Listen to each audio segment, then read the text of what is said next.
Okay, so sometimes, you find these stories and they're just so out there. It's Yeah. like, are you kidding me? This is real. Right.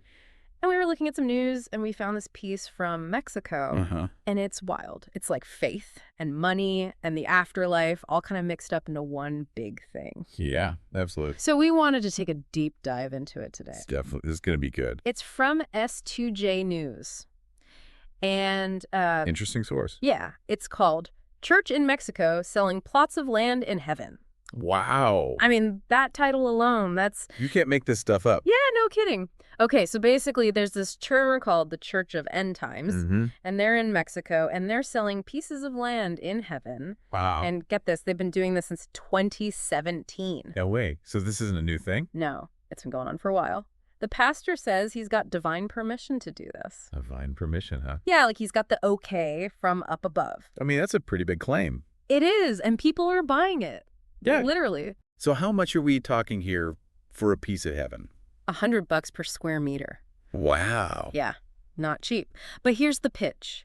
They say if you buy some of this heavenly land, no matter how much, Mm-hmm. you're guaranteed a spot in heaven. So like a golden ticket. Yeah, basically. And think about it. Yeah.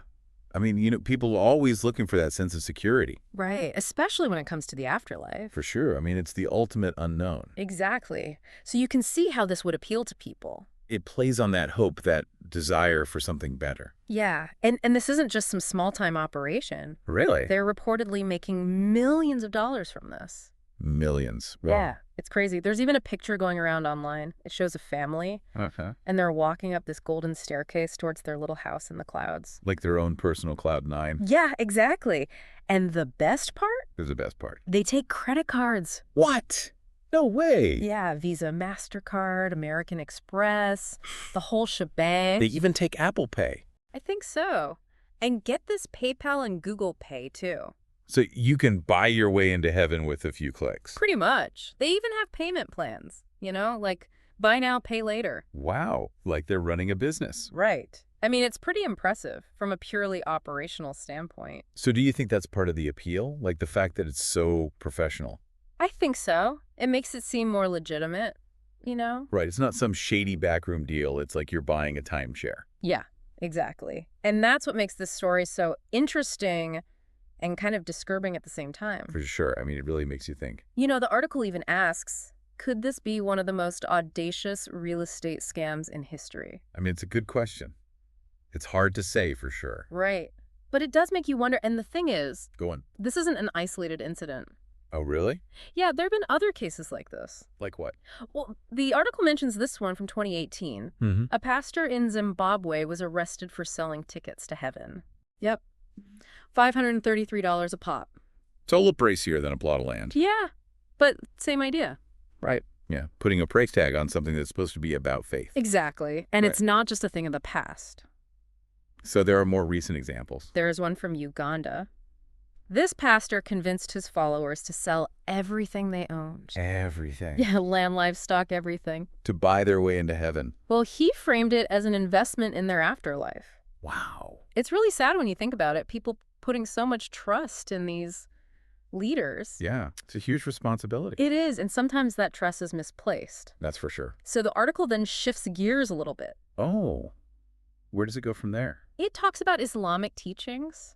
Interesting. Yeah, specifically about how to earn a place in Jannah, which is paradise.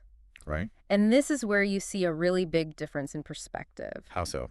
Well, in Islam, it's not about buying your way into paradise. It's about actions and deeds. Right, exactly. It's about how you live your life. Makes sense. The article lists 10 deeds that build a home in Jannah, Okay. I'm listening. and the first one is building a masjid. A masjid. Yeah, a mosque, even a small one. So it's about contributing to the community. Yeah, creating a space for worship. That's a far cry from buying a plot of land. Right. Totally different mindset. What else is on the list? Well, there's praying 12 sunnah rakahs every day. Look at those. There are extra prayers that Muslims do on top of their regular 5 daily prayers. So it's about going above and beyond. Yeah, showing dedication. I see. And then there's reciting Surah Ikhlas 10 times a day. What's that? It's a chapter from the Quran. Mm. Very important one. So it's about connecting with the divine through Scripture. Right, keeping those teachings close to your heart. I'm starting to see a pattern here. And there are also specific du'as, which are like prayers or supplications. Okay. One is for before you go to sleep, after you've done wudu, which is a ritual washing. And it goes, "O Allah, I submit myself to you, entrust my affair to you, turn my face towards you, and rely on you with hope and fear of you. There is no refuge and no escape except to you I believe in your book that you revealed and the prophet whom you sent." Wow, that's powerful. It is, right? It's Yeah. all about surrendering to God, trusting in him. Especially as you're going to sleep. Yeah, exactly. And then there's another dua for when you enter a marketplace. Interesting. Why a marketplace? Well, it's a place that can be full of distractions and temptations. I guess so. So this dua is a reminder of what's really important. Makes sense. It goes, "There is no Lord except Allah. He is one and has no partners. His is the kingdom, and for him are all praises. He gives life and gives death. He is eternal and everlasting. In his control is goodness, and he has power over everything." It's a declaration of faith. Right, affirming God's power and uniqueness. Even in the middle of a busy marketplace. Exactly. And the list goes on. There are more. Oh, yeah. Feeding the poor, fasting, consistently praying at night. All acts of service and devotion. Right. And also things like not arguing when you're in the wrong and avoiding lying, even if it's just a joke. So it's not just about rituals. It's about how you treat other people. Yeah. It's about character and integrity. That's really interesting. It is. Right. And what's really important to remember Mm. is that ultimately entry into paradise is granted through the mercy of Allah. It's not something you can earn, Right? You can strive for it. You can do good deeds. but it's ultimately up to God. Exactly. And that's a big difference from the idea of buying your way in. So you've got these two very different perspectives. Yeah. On one hand, you've got this transactional approach. Like a business deal. Right.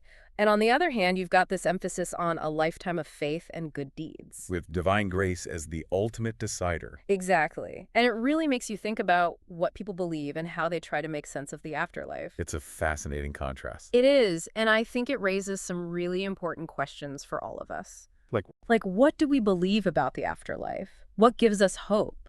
And how do we navigate these big questions in a world where there are so many different answers? I think those are questions we all have to grapple with. I agree. And there are no easy answers. But maybe that's part of the journey. Maybe so. So for you listening, Hmm. what do you think? Where do you find hope? And what does this all tell you about how we as humans deal with the big unknowns of life and death? It's something to think about. I Definitely. mean, that's what we're here for, to explore these ideas and maybe spark some conversations. Absolutely. That's what makes this so interesting. So until next time, keep diving deep. And keep those questions coming.